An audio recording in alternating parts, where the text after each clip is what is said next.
These lactation cookies are super easy to make, I promise. There's a lot of ingredients, don't be scared. They're on high rotation at my house at the moment because I've got a beautiful daughter and a beautiful daughter-in-law who are both currently breastfeeding their gorgeous babies, and they're great for a midnight snack. They're just great for a midday snack, and our non-breastfeeding families also love them. They're just a nice, healthy, well, there's a little bit of sugar in them, chocolate chip cookie that you're making from scratch. So it's not Christmas, but I've got my favorite nutcracker bowl here. So what we're doing is we've melted the butter, which I showed you before, and we're going to put in our sugars.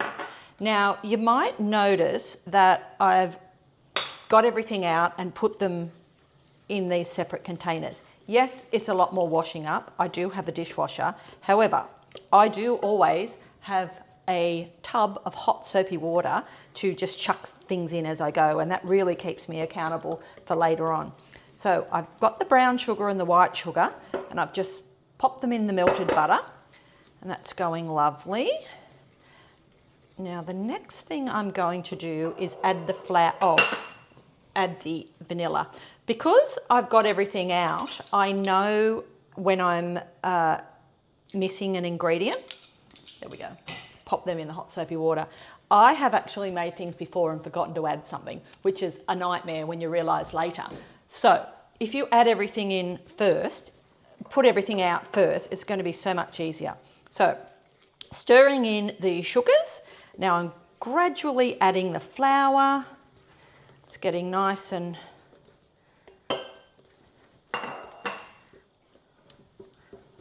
you can see there it's getting nice and slodgy. You don't need to sift that flour. These are a bit of a rustic biscuit.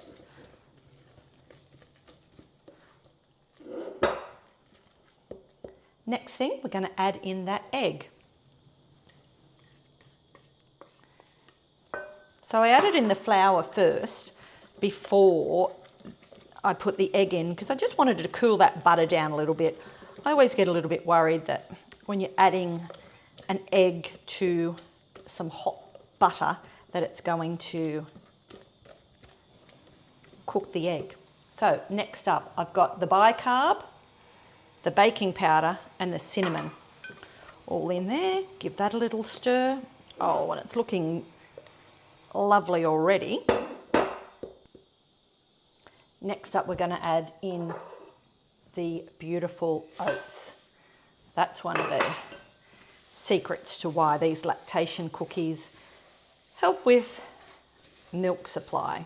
And plus, they're also super yummy.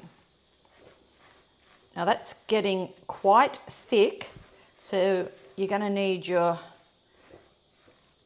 elbow grease here. Next thing, we've got the brewer's yeast. Get everything out of there. That's the only problem with when you put it in separate jars. You've got to, as well as the extra washing up, we'll do the flaxseed. Now, we've got the extras, which is my choice to have coconut and chocolate chips because, well, chocolate chips, hello. So this is going to be quite challenging to mix in, but trust me, it does work. You just got to put your back into it a little bit. Now at this stage, it's probably going to be really sticky. So my advice to you here is to put it in the fridge for 15 minutes while you're preheating your oven. Mine's going to be preheated to 170 degrees Celsius. So that does, yeah, it's fairly sticky. That'd be a bit tricky to roll into balls. So let's pop that in the fridge for 15 minutes. We'll preheat our oven and then we can put some baking paper on our cookie trays to get ready. Yummo! There we go. I'll just leave that and I'll pop it in the fridge. So the oven light's gone out, ready to go. I've lined my cookie trays and I've got my beautiful little wheelchair cookie scoop. So you just get a scoop, pop it out onto the tray. It's that simple. Now these are going to make nice big chunky ones. So what I like to do is actually roll them because the mixture is a little bit crumbly. So the cookie scoop is amazing, but I also do like to roll them a little bit into a ball and then flatten them out. I just think it stops them crumbling so much. The first couple of batches I made of these, I made really giant ones. And they were good, but probably too big for the toddlers to have as one biscuit. So I think it's nice to make them this cookie scoop size. So they're not going to spread much because even though there's some rising agents in there with the bicarb soda and the baking powder, they don't tend to spread very high. So let's just continue on there till we fill all these cookie trays up.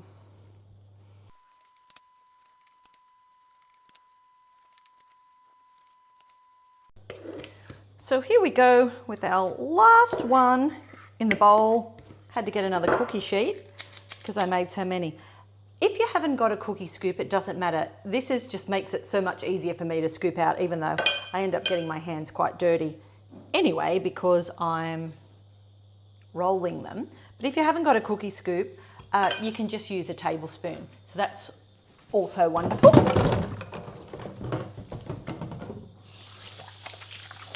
Wash my hands again. Now, into our preheated oven they go. Can't wait to see how they turn out. Let's set our timer for 12 minutes and we'll check on them. We want them to be nice and golden. Okay, timer's on. So we've had time to wash up the bowl. Let's get them out. Oh my goodness, they are gorgeous.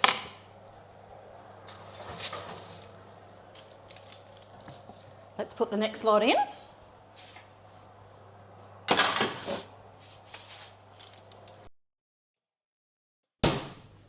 Now I'm going to put the next lot on for 10 minutes because they could be a little bit too golden. Let me set the timer. Oh, they look beautiful, don't they?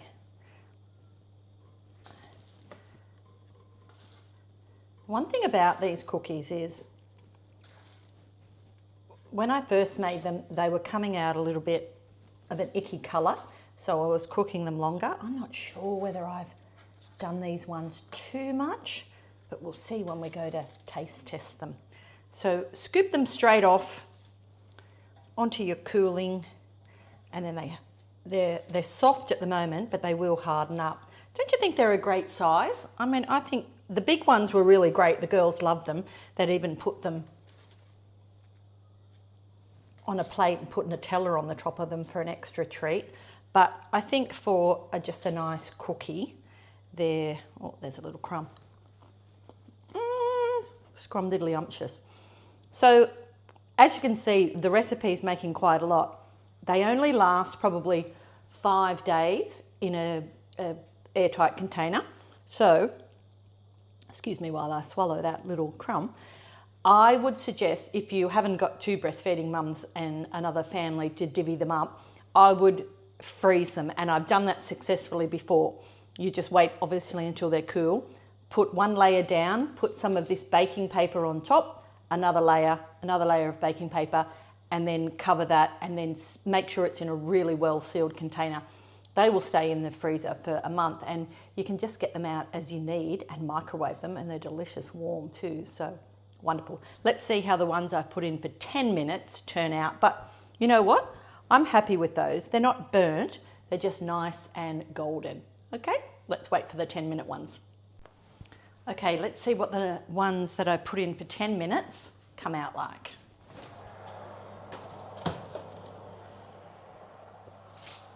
Beautiful.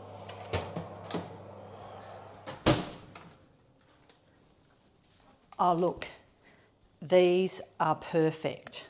Absolutely perfect. They're a slightly lighter version of my first lot, but not too much. So I think I would do them for the 10 minutes. Of course, you've got to rely on your own oven. Things like this are a little bit trial and error because it's also the different sorts of baking trays that you're using. Some might be a little bit thicker, some might be a little bit thinner. But I'm happy with the colour of these because I think they look like nice golden chopped chippies. So can't wait. See, these ones are a little bit lighter. They are soft, but they will firm up. These ones were on the top of the oven. So you really can't muck it up, basically is what I'm saying. It's trial and error. You just go and see if they look a little bit pale. They could be a little bit undercooked to your liking, but it's all about taste. And really, they're quite a cakey biscuit. They're not like a crunchy biscuit. They're quite cakey. So if they're a little bit underdone, it doesn't matter. So I can't wait to have one of these with a cuppa. So there you go. If you're a breastfeeding mum, or you know a breastfeeding mum, or you just want a lovely, luscious, delicious, nutritious chocolate chip cookie, I think you found your recipe. These are going to go like hotcakes. It's hard to wait until they cool down, but trust me, if you do wait, they firm up.